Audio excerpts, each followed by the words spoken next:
औरंगाबाद येथील तहसीलदार रमेश मुंडोळ यांच्या भ्रष्टाचाराची चौकशी करण्यात यावी व शासनाने रमेश मुंडोळ यांची ज्या विभागामध्ये समजा नेमणूक केली आहे, ज्या विभागाचं काम ते करत आहे, तर त्याने तेच काम न करता बाकी इतर लोकांशी सहमत करून हातमुळे करून अशा लोकांशी जास्त त्याचे संबंध येतात व MIDC चिकलठाणा एरियामध्ये अनेक प्लॉट धारकाकडून त्यांनी दंड वसूल केला आहे खनिज उत्खननाचे। परंतु आम्हाला एक प्लॉट असंच आढळला का त्याला आम्ही विचारणा केली तर ह्या बाजूच्या प्लॉटचे तुम्ही ज्यावेळेस दंड वसूल करतात मग ह्या प्लॉटचे का करू शकत नाही, तर त्यावेळेस त्यांनी आम्हाला अशा ओढावरची उत्तर दिले का तुम्ही कोण आहे आम्हाला विचारणार आहे, आम्ही जे करतो आम्हाला शासनाने इथं पाठवलेले, कोणाचं करायचं आणि कोणाचं नाही करायचं असे त्यांनी आम्हाला खोटे नाटे उत्तर देऊन आऱ्यावरची भाषा करून आमच्या कार्यकर्त्या सर्वांचा अपमान केला।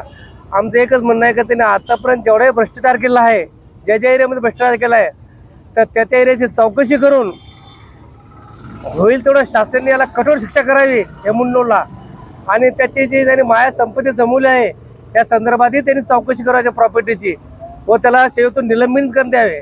औरंगाबाद जिल्ह्यामध्ये जेव्हापासून ते आलेत तेव्हापासून कुठली ना कुठली त्यांच्या नावाची हमेशा तक्रार दाखल असतात, कारण कसं तर हमेशा शासनाची दिशाभूल करतात, शासनाचा महसूल बुडतो त्यांच्यामुळे।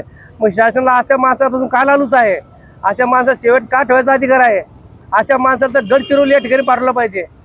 त्याचं कुणाचं ऐकत नाही, समाजाचं ऐकत नाही, शासनाचं ऐकत नाही, मग मुंडोळाचा आहे कोण, त्याला आम्ही विचारणा बी केली असताना का आम्ही तुझी तक्रार कलेक्टर साहेबाला करू, परंतु त्यांनी आम्हाला उत्तर दिलं तू कलेक्टरकडे जा का मंत्र्याकडे जा का कुठे जा, माझं कोणी काही करू शकत नाही।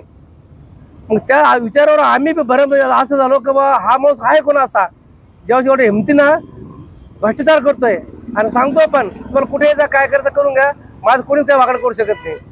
तर आमचं शासनाला एकच म्हणणं आहे व पत्रकार संघटनेला एकच म्हणणं आहे की ह्या गोष्टीला कुठेतरी वाचा फुटली पाहिजे, कुठेतरी न्याय मिळाला पाहिजे आणि व त्यांनी भ्रष्टाचार केलेल्या कामाची चौकशी लवकरात लवकर लावून त्याला सेवेतून निलंबित करण्यात यावे। माझं नाव राजू एमाजी भिंगारदेव, औरंगाबाद।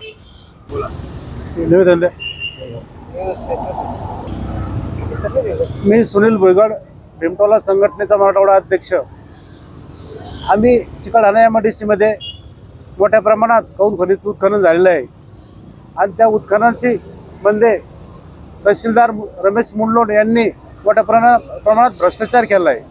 तो भ्रष्टाचार अशा प्रकारे केला आहे जिथं 2000 ब्रासचं उत्खनन होतं तिथं फक्त 500 ब्रासचं परमिशन दिलं, उरलेलं 1500 ब्रासचं त्यांनी आणि त्या संबंधित बिल्डरनी चिरीमरी करून ते बाकीचा विषय निपटून घेतला आहे। तर आम्ही हे शासनाच्या लक्षात आणून दिलं किंवा ह्या चिकलठाणा MIDC मध्ये असा प्रकार होत आहे, याची तक्रार आम्ही केली असता त्यांनी त्या तक्रारीचं निराकरण करण्याऐवजी आमच्याशी वाद घालण्याचा प्रयत्न केला व हा वाद घालून त्यांनी असा प्रयत्न केला की आम्ही सुद्धा त्यांच्याशी वाद घालावा आणि त्यामुळे ते आमच्यावर गुन्हा दाखल करतील, ह्या आमच्या आंदोलन वेगळं वळण द्यायचा प्रयत्न त्यांनी केला।